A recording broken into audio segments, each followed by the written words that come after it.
working with some of the federal guys here domestically and in the DoD space. You know, for example, like in the Marines, you know, we had been issued an M4.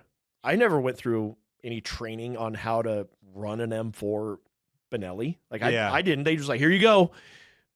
Okay, well, where's my ammo? How do I carry it? I'll just stick in your cargo pocket. And it's like, okay, well, this thing's useless. Like, okay, well, I'm not going to do anything with this. So we stuck it in the turret, and then we just had it in case there's a close engagement and we needed 8 rounds. Like, but it didn't go with us anywhere.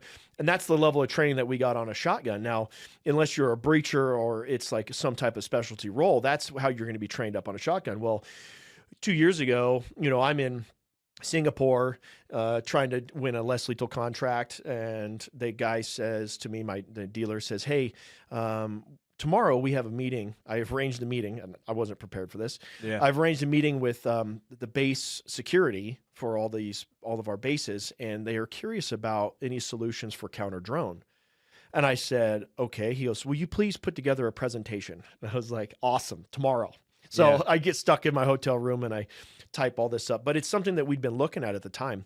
And one of the big hurdles is all the shotguns that people typically think about when they think about shooting something out of the sky. They go to long barrels and they have tubes underneath them. So now you have either short capacities, limited capacity, and then imagine trying to reload that thing in any type of speed if there's another threat. I mean, you're better off just having 3-4 shotguns with you. Well, that doesn't really make it very practical.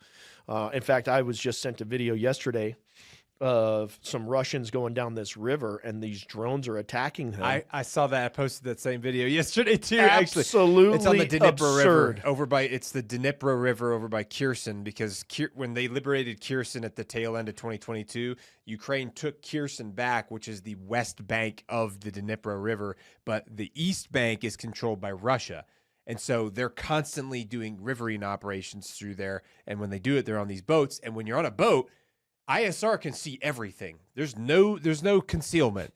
There's no cover. There's no concealment. There's nothing. It's you and your boat, and you better get from point A to point B quick, because as soon as a drone catches you, regardless of what side of the fence you're on, you're going to get like swarmed by that, because you're out in the open, you're exposed. And they're not going to spend a shit ton of money on counter drone jamming devices, because sometimes they don't work. And if it's not concealed, it reduces, not only is it unlikely that you're not going to be seen, but they're just not going to waste the money on those jammers while you're on a river and completely open, because then there would be just a huge waste of money. So rather than do that, they give them inexpensive shotguns.